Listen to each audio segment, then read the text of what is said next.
कि अगर किसी राज्य की समृद्धि देखनी है, बैठ जाइए, किसी देश की समृद्धि देखनी है तो वहां की सड़कों को देखिए।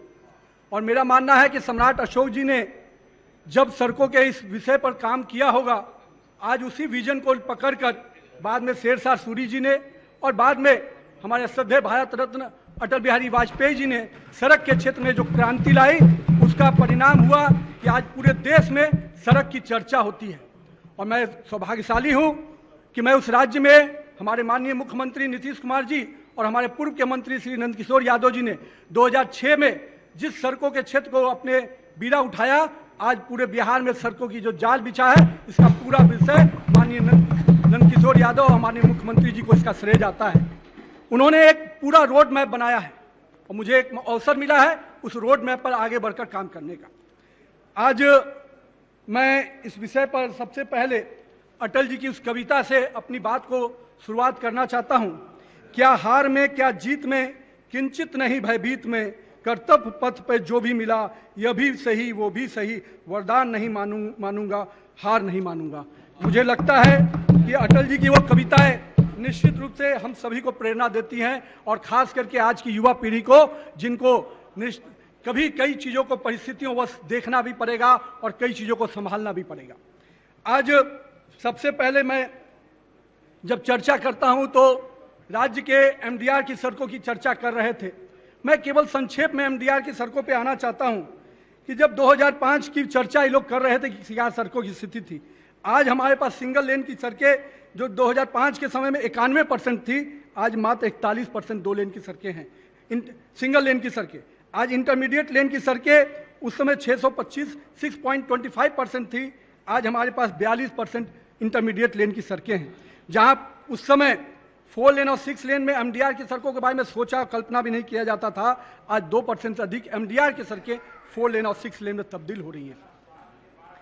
सबसे बड़ी बात मैं जो इस वित्तीय वर्ष के लिए भी चर्चा कि आज वर्तमान में विभाग के पास 15,273 किलोमीटर के पथ हैं और जिसमें 2154 किलोमीटर की 2 लेन सड़कें हैं। और मुझे इस बात को बताते हुए हर्ष होता है कि 2021-22 में विभिन्न राज्य योजना के मध्य से आज 21-22 में 176 किलोमीटर की सड़कें हम लोग एमडीआर के 46 योजनाओं के तहत कंप्लीट करा पाए हैं। हम लोगों ने केंद्र की सहयोग लेकर जो नक्सल प्रभावित क्षेत्र हैं, जहां पर सबसे अधिक बिहार को परेशानी आती थी, उसमें भी केंद्र का सहयोग और राज्य सरकार ने मिलकर इस पे काम किया। जहां फेज 1 में हम लोग 903 किलोमीटर की सड़कों को काम करा पाए, वहीं फेज 2 में हम लोग 590 किलोमीटर की सड़कों को लिया।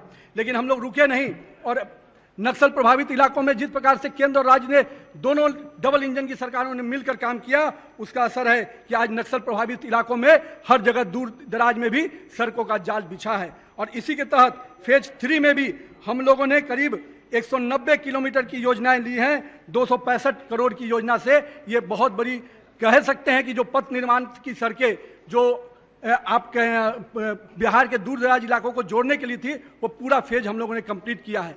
अब नक्सल प्रभावित के जो बाकी सड़कें हैं वो आरडब्ल्यूडी के तहत ली जाएंगी, जिसका हम लोगों ने प्रस्ताव भेजा है। साथ ही साथ अब इसके बाद आते हैं स्टेट हाईवे, जिसकी चर्चा मेरे मित्र सब लोग कर रहे थे। मुझे बात का अच्छा लगा कि सभी मित्र कुछ सुझाव दे रहे थे और इस विभाग के बारे में भूदेव चौधरी जी एक विषय बोले। मैं चाहता हूं कि वरिष्ठ नेता हैं और वरिष्ठ अनुभवी व्यक्ति हैं, उन्होंने एक चीज की जिक्र किया एस्टीमेट के बारे में। मैं तो इस चीज सदन का विधायक 2006 से मैं भी हूं और मैंने कई चीजों को देखा उस समय भी। अब तो आप सबको तो मालूम है कि अब इसका शेड्यूल रेट होता है, ये पूरे वेबसाइट पे जाता है और जो पुलिये का है उसके आईटी और एनआईटी के इंजीनियर्स उसको प्रमाणित करते हैं उस रेट को, तब वो आके नीचे एस्टीमेट और उसके बाकी चीजें प्रोविजन बनते हैं। तो ये वो समय नहीं है जो 2005 के तरह के कागजों पे रिपोर्ट बनते थे, अब एक एक चीज का वेरिफिकेशन होता है। और मैं आपको इसलिए इस बात को बहुत ही प्रामाणिकता के साथ बोल रहा हूं कि ये तो वेबसाइट पे है मित्रों, आप हमारे वरिष्ठ साथी हैं, आप किसी भी वेबसाइट पर जाकर इसको देख सकते हैं। जहां तक स्टेट हाईवे के लिए बिहार में कई अलग अलग फेज में काम किए गए। मैं तो इस बात को इसलिए केवल जिक्र कर देना चाह रहा हूं कि जब हम लोग को मौका मिला तो माननीय नंदकिशोर जी के समय में मात्र 44% सिंगल लेन की सड़कें एसएच की थी। बाद में उसको हम लोग इंटरमीडिएट लेन 52% था और 2 लेन की सड़कें 2.37% थी।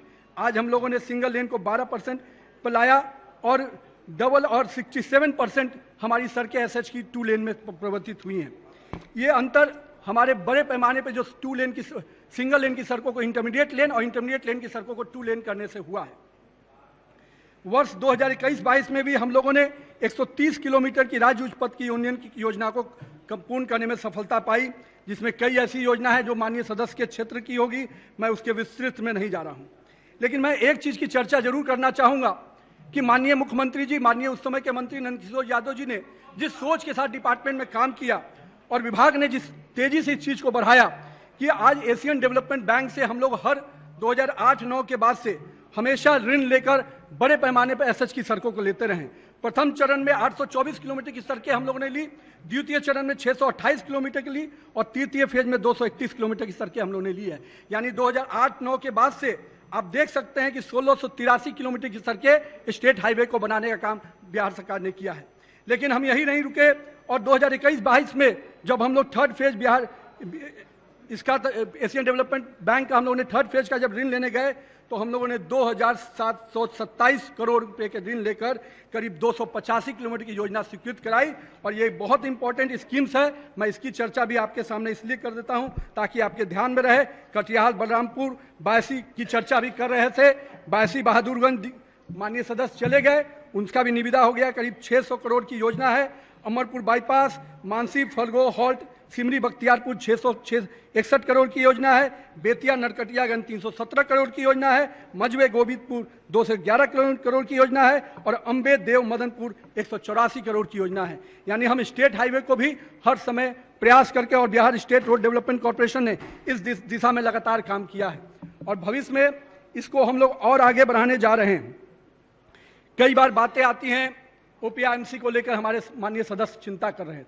मैंने देखा है कई सदस्यों ने जो विषय उठाए उन्होंने आज तक कोई कंप्लेन किया ही नहीं है ओपीआईएमसी के सड़कों पर। यानी ओपीआईएमसी में केवल मौखिक रूप से सदन में बोल देने से आपके द्वारा किसी विषय पर कंप्लेन आता, मैं कह सकता हूं कि 2013 में जिस सोच के साथ इसको बनाया गया आज पूरे देश में इसकी चर्चा है। ओपीआईएमसी की सड़कों को जब हम लोग अभी इस पर रिव्यू कर रहे थे तो हम लोग को ने कुछ राज्यों में टीम भेजी, राजस्थान, मध्य प्रदेश, उड़ीसा, झारखंड। उन लोगों ने कहा कि ओपीआईएमसी का आपका जो फार्मूला है, जो तरीके हैं, इससे निश्चित रूप से रोड को मेंटेनेंस में गति मिल रही है। और 2013 में जब शुरुआत हुई तो हम लोगों ने करीब 9000 किलोमीटर की सड़कों को लिया था फर्स्ट पैकेज में 5 वर्षीय की मेंटेनेंस को लेकर। 2019 से 26 के बीच में हम लोगों ने करीब 13000 किलोमीटर की सड़कों को मेंटेनेंस करने के लिए लिया। और अब आपको मैं बताते हुए खुशी होता है माननीय सभी सदस्यों को कि अगले 1 महीने के अंदर और अगले वित्तीय वर्ष में कमांड एंड कंट्रोल रूम से इसको हम लोग जोड़ने जा रहे हैं। यानी जो ओपीआईएमसी की जितनी भी सड़कें हैं उसको ऑन टाइम और रियल टाइम मॉनिटरिंग सिस्टम से हम लोग जोड़ेंगे। जब कभी भी कोई सदस्य सचिवालय आएंगे तो वो अपनी सड़कों की स्थिति को मॉनिटर कर सकते हैं, वहां पर बैठकर देख सकते हैं कि उनकी सड़कों की स्थिति क्या है। सूचना और प्रौद्योगिकी का क्षेत्र है, निश्चित रूप से आईटी को बढ़ावा मिला है और माननीय प्रधानमंत्री जी की लगातार सोच रही है कि अगर आपको काम करना है तो निश्चित रूप से आईटी का पूरा लाभ लीजिए। उसी को देखते हुए हम लोगों ने रोड एम्बुलेंस की चर्चा हुई। रोड एम्बुलेंस भी 2 तरह का है, एक तो जो एक्सीडेंटल रोड एम्बुलेंस है उसको भी हम लोग इस कंट्रोल एंड कमांड सिस्टम से जोड़ेंगे ताकि हमारे सड़कों पर कभी भी कोई घटना घटे तो हमारे जो एम्बुलेंस हो वो सही समय पर पहुंच पाए। साथ ही साथ उसकी भी चर्चा करेंगे मित्र। इसके बाद मैं आपको एक बात और बताते हुए हर्ष होता है कि माननीय प्रधानमंत्री जी ने जहां एक और लगातार सड़कों के क्षेत्र में बिहार को जो सहयोग मिला तो माननीय मुख्यमंत्री जी ने भी लगातार जो सोच रखी कि हम 6 घंटे से 5 घंटे में कैसे प्रवर्तित हो, उसके लिए उन्होंने 7 निश्चय के तहत सुलभ संपर्कता पथ की योजना ली और इसके तहत भी हम लोगों ने इस वर्ष करीब 143 करोड़ की योजना, जिसमें 8 प्रमुख बाईपास को हम लोगों ने लिया है और इसमें कुछ और हम लोग और बढ़ोतरी करेंगे। अरवल जिला का कुर्था बाईपास, गोपालगंज जिला का कटिया बाईपास, वैशाली जिला में रामसी चौक से दिग्घी बाईपास, गया जिला में सिरघाटी बाईपास, नालंदा जिला में अरनौद से कोनामा, पटना जिला में NH30 से विग्रहपुर करबिगया बाईपास, कटिहार जिला में NH81 से NH31, दरभंगा जिला में जरीसो चौक से विष्णुपुर बेनीपुर भाया बनमाजा पोखर तक। ये सारे बाईपास सुलभ संपर्कता की दृष्टि से लिए गए हैं। निश्चित रूप से इसका लाभ जो आवागमन में जो शहरी क्षेत्र के बसावट है वहाँ से निकलने में लोगों को मिलेगा। अब हमारे कई साथी बोलते हैं कि एनएच में डबल इंजन की सरकार का क्या लाभ मिला। मैं तो इस बात को इसलिए एनएच के बारे में बोलने के पहले आपको सामने ये बात रख रहा हूँ कि जहाँ एनएच के क्षेत्र में प्रधानमंत्री पैकेज की चर्चा करते हैं मेरे मित्र लोग, 54,000 करोड़ का माननीय प्रधानमंत्री जी ने 2015 में घोषणा किया था। और मैं बताते हुए आपको खुशी होती है कि आज 1,25,000 करोड़ से अधिक का काम एनएच के क्षेत्र में बिहार में चल रहा है। माननीय प्रधानमंत्री जी की जो कार्य चली रही है उसमें एक जो चीजें मुझे दिखती हैं, when you focus on problem you will have more problems, when you focus on possibilities you will have more opportunities. इसी ध्येय को लेकर हम लोग काम कर रहे हैं और इसका प्रतिफल भी हम लोग को देखने को मिला कि भव्य काशी विश्वनाथ कॉरिडोर का जो निर्माण हुआ है वो कहीं ना कहीं अपॉर्चुनिटी को बनाकर और पॉसिबिलिटीज के आधार पर बढ़ाया गया है। मैं एनएच की चर्चा करने से पहले उस आंकड़े को जरूर अपने मित्रों के सामने रखना चाहूंगा। क्या स्थिति थी एनएच की? आपके पास मात्र 2 लेन और 4 लेन की सड़कें 2005 के पहले 21% थी, आज इसमें दुगुना वृद्धि हुई है। करीब 40% की सड़कें आज 2 लेन से 4 लेन में तब्दील हो चुकी हैं। और मैंने पीएम पैकेज की इसीलिए भी चर्चा की। अब मैं एक विषय जो विभिन्न योजनाओं की चर्चा मेरे मित्र कर रहे थे, बख्तियारपुर मोकामा की चर्चा कब खत्म होगा, मुझे इस बात को भी बताते हुए खुशी हो रही है कि मुंगेर ब्रिज जो काफ़ी समय से रुका हुआ था, माननीय मुख्यमंत्री जी ने विशेष इनिशिएटिव लिया और करीब 60 करोड़ की योजना देकर उस अतिक्रमण को खाली कराया और आज मुंगेर ब्रिज बनकर तैयार हो गया है और लोगों के लिए, मुंगेर, खगड़िया और भागलपुर के लोगों के लिए एक वरदान का साबित हुआ है। जहां एनएच की बाकी योजनाओं की चर्चा हम करना चाह रहे थे कि अभी करीब भारतमाला फेज 1 में जो करीब हमारे 23,240 करोड़ की योजना का काम शुरू हुआ है, जिसमें 7 प्रमुख परियोजनाएं, करीब 5,086 करोड़ की योजनाओं पर काम शुरू हो गया है। इसके अतिरिक्त 5 परियोजनाएं जो चयन किया जा चुका है, जिसमें गोपालगंज फ्लाईओवर, NH 28 का डुमरिया घाट गंडक पुल, आमद दरभंगा का 4 laning, Aamad Darbhanga 4 laning package 2, NH 2 Aurangabad Chordaha पदांश 6 लेनिंग कार, ये करीब 5,298 करोड़ की योजना का चयन किया गया है। 3 परियोजनाएं जो निविदा की प्रक्रिया में है, बेगूसराय शहर का एलिवेटेड फ्लाईओवर, आमद दरभंगा फोर्थ का 3rd फेज और 4th फेज, करीब 4,553 करोड़ की ये योजना ऑलरेडी निविदा की प्रक्रिया में है। ये तो भारतमाला फेज 1 की चर्चा मैं कर रहा था, लेकिन मुझे एक बात बताते हुए कई मेरे मित्र मुझसे बातचीत के क्रम में कहते हैं कि सब जगह एक्सप्रेसवे आ रहा है, लेकिन मुझे एक बात बताते हुए खुशी है कि जहां आमद दरभंगा के माध्यम से नॉर्थ बिहार और साउथ बिहार की कनेक्टिविटी को पहली बार हम कह सकते हैं कि 200 किलोमीटर की करीब कनेक्टिविटी है आमद दरभंगा और 4 लेन का एक्सप्रेसवे बन रहा है। लेकिन हम लोग यही नहीं रुके हैं और केंद्र सरकार की मदद से भारतमाला परियोजना फेज 2 में गोरखपुर सिल्लीगुड़ी ग्रीनफील्ड एक्सप्रेसवे स्वीकृति मिली है, जिसमें करीब 416 किलोमीटर का पदांश बिहार के क्षेत्र में गुजरेगा और पूरे उत्तर बिहार को इसको बहुत बड़ी कनेक्टिविटी मिलेगी। वाराणसी कोलकाता ग्रीनफील्ड एक्सप्रेसवे इसमें भी करीब कैमूर, रोहतास, औरंगाबाद और गया जिले को सीधे कनेक्टिविटी मिलेगी और इसमें करीब 200 किलोमीटर की सड़कें बिहार के प्रक्षेत्र से गुजरेंगी। भारतमाला ही परियोजना फेज 2 में एक और बहुत महत्वपूर्ण स्कीम जिसकी स्वीकृति मिली है, रक्सौल हल्दिया ग्रीनफील्ड एक्सप्रेसवे। ये रक्सौल से पटना और पटना से फिर ये पटना कलकत्ता एक्सप्रेसवे बन के जाएगी। ये बहुत बड़ा एक्सप्रेसवे कह सकते हैं कि पूरे सीमांचल उधर के रक्सौल से कलकत्ता तक को जोड़ेगा और ये पूरे तरह से हम कह सकते हैं जो व्यापार के दृष्टि से भी एक बहुत इंपॉर्टेंट लोकेशन रहेगा।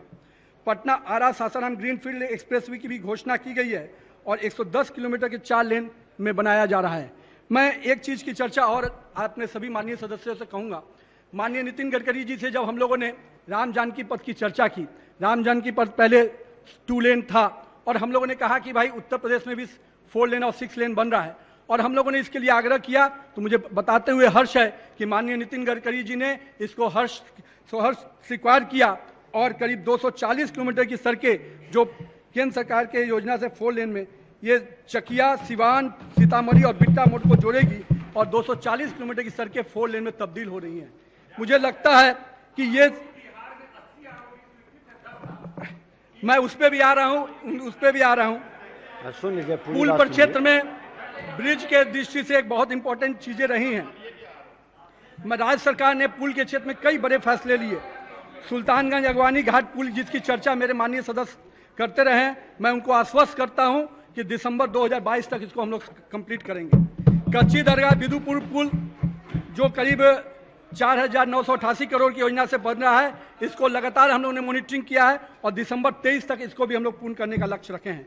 माननीय अध्यक्ष जी, एक योजना जो काफी समय से फंसी हुई थी, माननीय मुख्यमंत्री जी का लगातार ध्यान था उस ओर, और एक पुरानी योजना थी तो बख्तियारपुर ताजपुर के जिसकी लागत 2,825 करोड़ है, इस योजना को फिर से हम लोग चालू करने में सफल रहे और एक बहुत बड़ी उपलब्धि बिहार सरकार की रही कि करीब बख्तियारपुर ताजपुर की योजना को हम लोग फिर से शुरू पाए। 2020 में आई जो बाढ़ आई थी अध्यक्ष महोदय, 2020 में आई बाढ़ का सभी सदस्य का जवाब हम दे। 2020 में आई अप्रत्याशित बाढ़ में करीब 1,000 मीटर की लंबाई से वाटरवे का प्रावधान किया गया, जिसमें 178 करोड़ की लागत से पहुंच का निर्माण किया जा रहा है। और मुझे इस बात की खुशी है कि माननीय अपोजिशन के सदस्य लोग जिस बात पर डरे हुए हैं वो रामजन और कोसी नदी पर पुल प्रक्षेत्र में कोसी नदी मानसी सहरसा के बीच में सरकार द्वारा स्थित पुल की निविदा की गई है।